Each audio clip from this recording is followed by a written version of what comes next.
Hello, and welcome to Come to Think of It. My name is Steve Nemerovski, and I'm your host. We're going outside our box for this episode. We're not a news show, but I've been personally outraged by the dearth of news coverage related to the protests in Iran and the massacre of tens of thousands of innocent civilians. In Gaza, when there was as little as one unfortunate and tragic case of a civilian death during wartime, it would often consume the news for hours, sometimes days. In Iran, there were possibly 30,000 or more killed on January 8 and 9, and possibly tens of thousands more injured. Yet there is almost no reporting to date, certainly not a lot that I can find.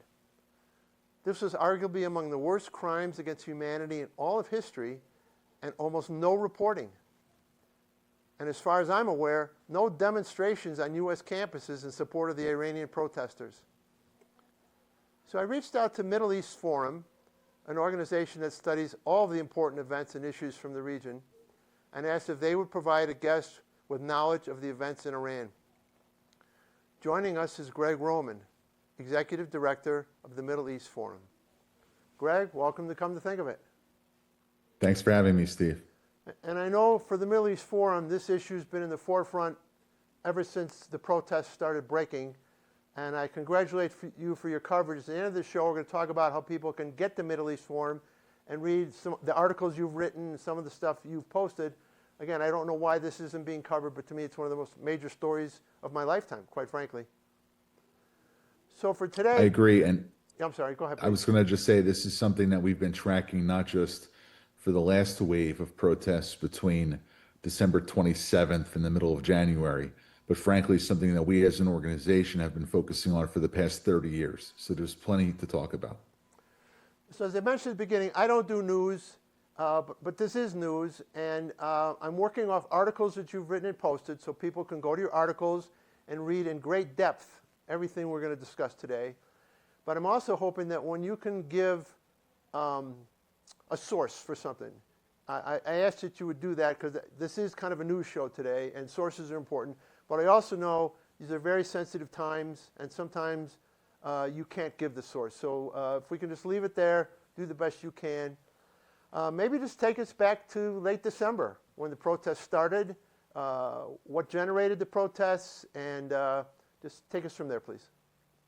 Sure. So to understand the background and the context of the latest rounds of Iranian protests, you have to go back about 17 years. We won't get into all the history. We don't have hours to discuss this. But the first real significant Iranian protest movement took place in 2009 with what was called the Green Revolution. This was after Mahmoud Ahmadinejad was reelected as president of Iran in a sham election, and thousands, hundreds of thousands, millions of Iranians came onto the street to protest this fake practice of democracy. Now, President Obama had the opportunity 4 or 5 months into his regime in the first election to not necessarily side with the protesters, but to say that there was a significant American interest in making sure that Iran was more democratic and less autocratic. His response was this was an Iranian internal matter. And that was largely the way in which the U.S. dealt with Iran over the next decade, from 2009 until about 2017, 2018. When President Trump declared that the Iranian nuclear accords, the Joint Comprehensive Plan of Action, was not in the interest of U.S. national security policy. And so he reimposed what was called maximum pressure in 2018. Now, in 2018, U.S. sanctions went back on the country, and quickly the economy started teetering. The goal of this from the U.S. side was to put pressure on the Iranian government to get to a deal with the nuclear program. But frankly, what ended up happening was the Iranians doubled down. They increased their enrichment of uranium. They started oppressing their people even more. So in 2019, another protest took place. And this time, it was actually led by the Transportation Workers Union. And then in 2022, there was a young Kurdish woman named Mahsa Amini who was walking on the street without her hijab. She wanted to flout the Iranian morality laws. She was taken into custody by the Iranian morality police, and then ended up getting into a situation where she was killed by the very people who were trying to enforce the hijab on her head. And millions more Iranians went onto the streets. So it's been about 5 protests over 17 years, or 5 waves of protests over 17 years that led us to December 27th, when a combination of the lack of Iranian water resources, mismanagement of their electricity, hyperinflation, corruption throughout all levels of Iranian government, and just a general distaste where there's some estimates between 80 to 90% of the Iranian people do not support their government. In a poll that was just taken 3 days ago, 92% of Iranians have lost faith in their government's ability to manage the country. And then on the 27th of December, all of Iran's bazaars, which is where most of the trade and commerce day to day takes place. It's not like they have big, Costco's and Walmarts and stuff. People do most of their shopping in center city squares and bazaars. The bazaris, as they're called, went on strike. The last time this took place was in 1979 with the overthrow of the Shah. So the fact that the merchant class refused to go to work, refused to open up for business, means that this is the most important protest action, or at least that day was the beginning of the most important protest action since the rise of the Islamic Republic back in 1979. So let's give some context here. And again, you said we don't have a lot of time to give a ton of context, but Iran is a country of roughly 90 million people. And in this particular case, my understanding is these protests, these bazaars, this is going nationwide, correct? It started in Tehran, and over the course of about a week and a half, it spread to 191 cities, with millions of people not just shutting down the local economy, but every evening going out onto the street to protest. And for the first 10 days, between December 27th and January 7th, the response from the regime was what I would call low-intensity crowd control. There were some acts of violence against the protesters. There was a few dozen deaths of protesters who were either shot or ended up being taken into custody by the Iranian government. But everything changed on January 8th. So what triggered that change? What happened on January 8th? So Reza Pahlavi, the crown prince, the Shah's son, who is a member, he's not necessarily considered the leader of the Iranian opposition by all opposition figures, but a prominent figure in the Iranian diaspora and those who are against the Islamic Republic, called for Iranians to take to the streets. On satellite television, he also was able to get in through radio, and the internet was still marginally operating at that time. And millions of Iranians heeded his call on the evening of January 8th and January 9th. When you had millions of Iranians on the streets of major Iranian cities, Isfahan, Shiraz, Tehran, look on a map, you'll see that it's geographically dispersed across the entire country. That's the moment they decided to pull the plug on the internet and to shut down the phone lines. And that's when the regime's true face emerged. Snipers on the tops of city buildings, shooting randomly into crowds. DK-67 machine guns, things that would otherwise be used for anti-aircraft maneuvers, mowing down entire waves of protesters. When protesters sought medical treatment in hospitals, there are reports, including one that came out in the Jerusalem Post today, about members of the Islamic Revolutionary Guard Corps, the IRGC, the sort of main Praetorian Guard of the Islamic Republic, going hospital to hospital and bed by bed, seeing individuals who may have been at the protest and just shooting them in the head on the operating table.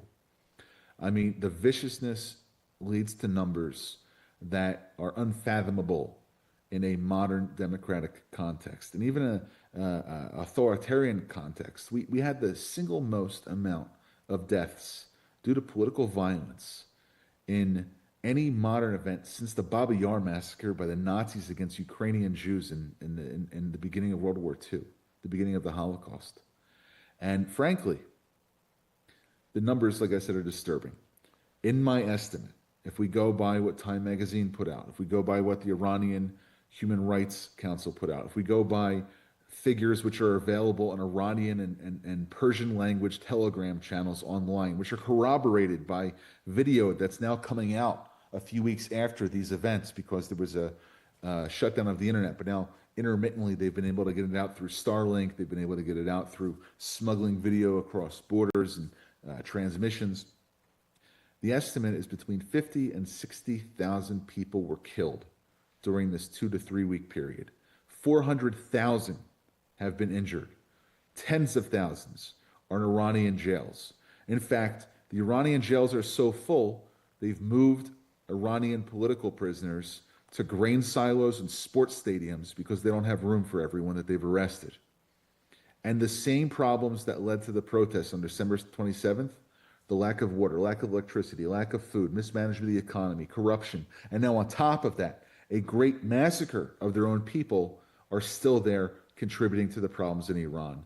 And frankly, nothing has really been done about it by the West yet. There's an opportunity now with President Trump's 4 demands of the Iranian government, but we'll see where that goes. So I want to go back to this massacre. I don't know what atrocity. I don't know what word to even use to describe it. It's a culling. It's like a culling of animals in a field. They were treated, in my 20 years of doing work on the Middle East, I have never seen such an event in a 24-hour period. So I don't want to get back Iraq, Afghanistan, Libya, civil war, the Beirut port bombing, the Syrian civil war. I mean, this is the worst political killing in a 24-hour period since the 9/11 era began. So what I want to get at is, these killings were not just in Tehran. They are countrywide. They're all over the place, which says to me that the government was preparing to do this. In other words, you talk about the weaponry that was used. You just don't willy-nilly maybe have this weaponry just lying around, and you just don't have protesters around the country without, maybe there's an innocent, someone starts shooting, and then it escalates. We're talking about this is happening in city after city after city, in the countryside, in major cities. To me, this sounds premeditated. And I'm also reading that they are bringing in and hiring mercenaries from outside of the country to come in and literally putting a bounty on killing people. So not only to me is this the worst atrocity, but to the extent to which is premeditated, I think I've never heard of that before. So there's 2 tracks that you have to pay attention to here. One is the Iranian long game.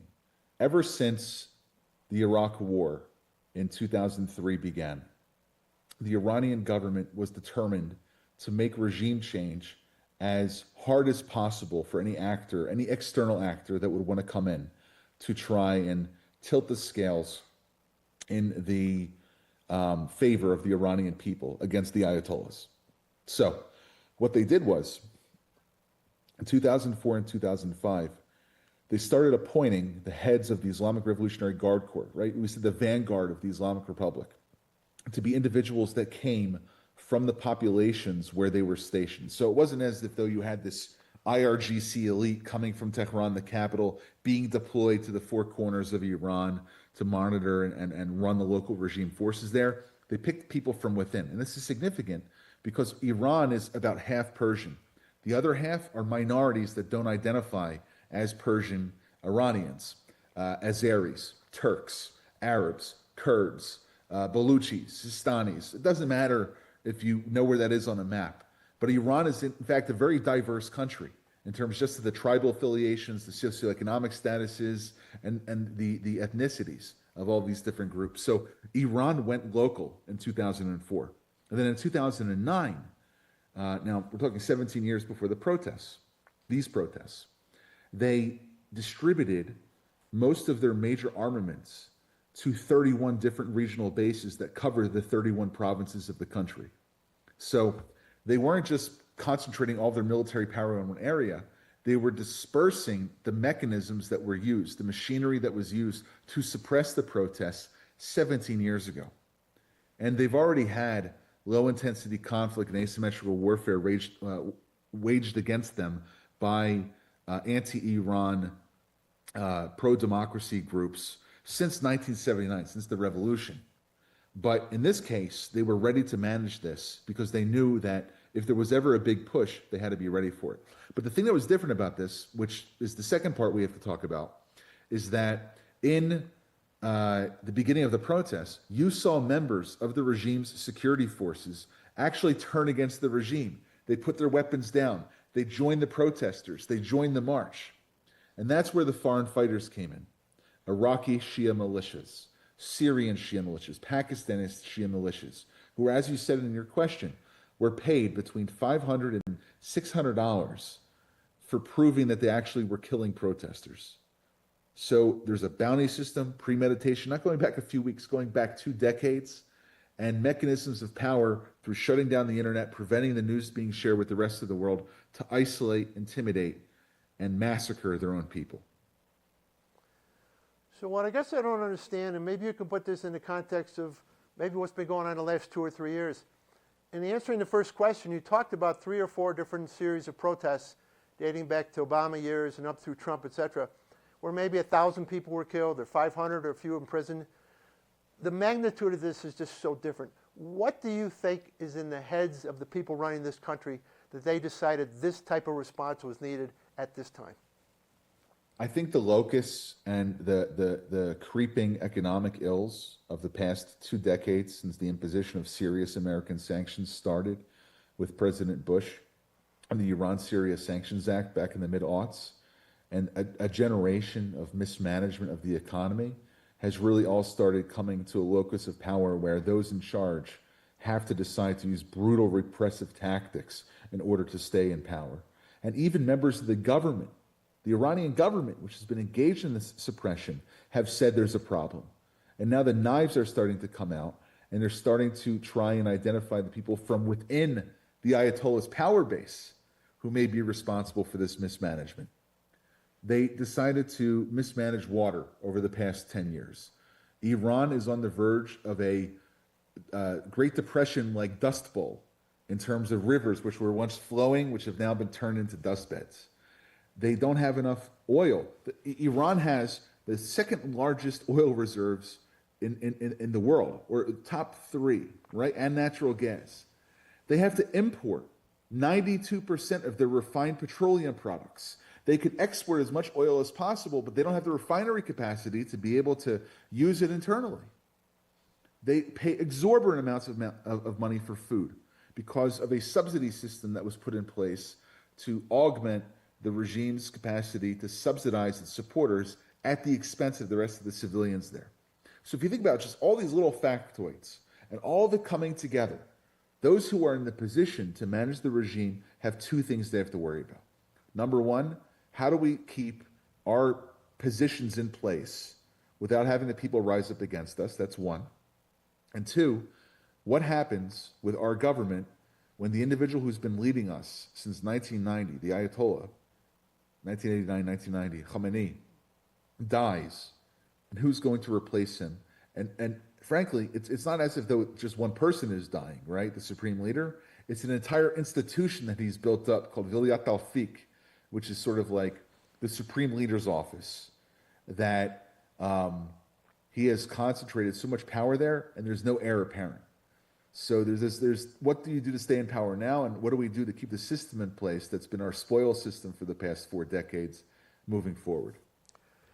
And another thing that I've read and I've tried to prepare for this interview is that the country probably was willing to accept the goal of defeating the great Satan and the little Satan as the mission of the country, and maybe sacrifice to get there. But perhaps what was exposed over the last year or so is that all the efforts designed to defeat the great Satan in the United States aren't working.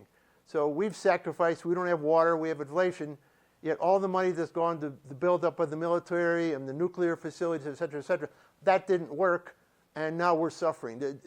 How much of that do you think is going on?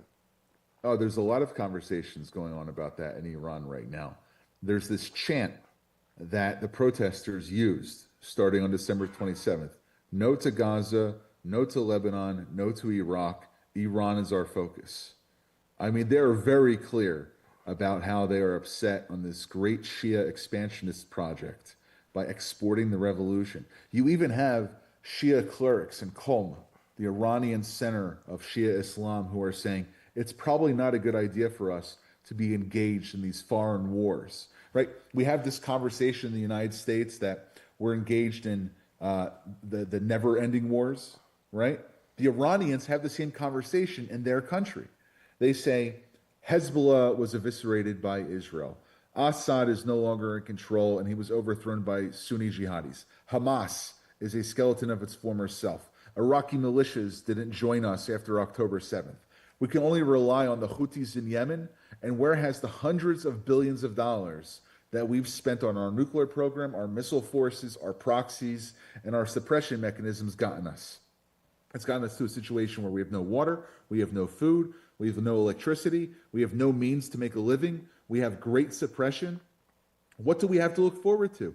And it's not just the 90% that are against the regime that are asking this. People inside the government themselves are asking this too. So we've really gotten to an inflection point that I think is a great opportunity for the West to engage with, to make sure that the regime is removed, but doing it as if though it was a controlled implosion rather than in a way which would lead to chaos in the region.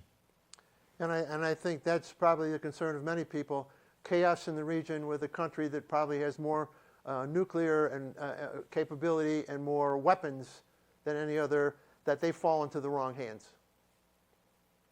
100%. And there's a strategy that we've written about at the Middle East Forum that is sort of a controlled burn, if you will, of a way in which to get rid of the regime that I don't think the U.S. nor the West has truly adopted yet.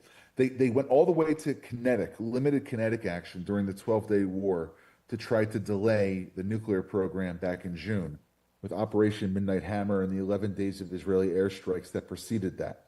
But now there's a unique opportunity because the people are ready to rise up, but they don't have direction. So first you have to unify the opposition. Then you have to get engaged in the same cyber and information operations that the Iranian government has used against its people, but use it against the regime. Then you have to have an economic strangulation of the regime. Billions of dollars are being held in overseas bank accounts now attributed to regime officials. Take that money and spend it on the Iranian people, not on Iranian weapons. I think the potential move of a second aircraft carrier group, an armada as President Trump calls it, to the Eastern Mediterranean is a good move. And finally, if you do have to use force, make sure that you have the other elements of power in place and offer a general amnesty to low-ranking regime officials so we don't run into a situation like we did in Iraq with de-Baathification under L. Paul Bremer. If you can do that, and you do it not in a matter of days or weeks, but it's a thoughtful multi-month plan like you had with Venezuela, you might be in the right direction. But we'll see what happens in terms of what the U.S. government is going to do. And frankly, I think if Europe and Israel will go along with them.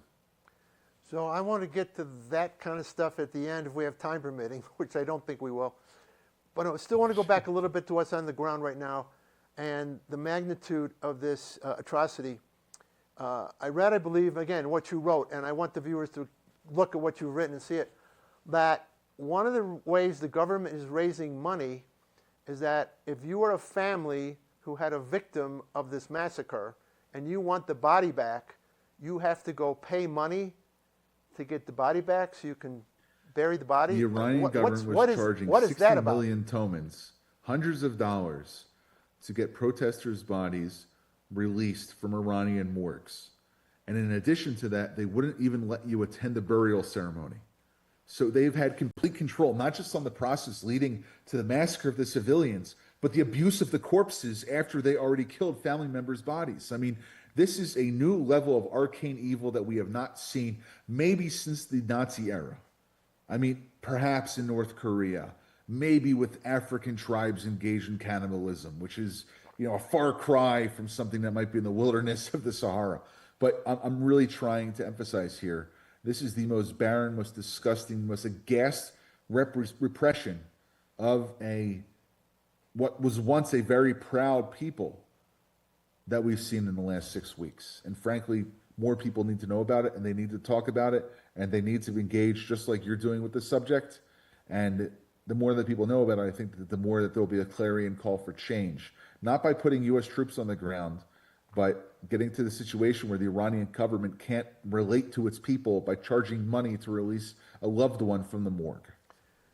So there was an article I read in the Free Press just last night in preparation for this, where there's a suggestion that there is now a call for a new round of protests in mid to late February after the 40-day mourning period ends for all the people that are massacred. Is this something that's on your screen? And if so, how do you see that playing out?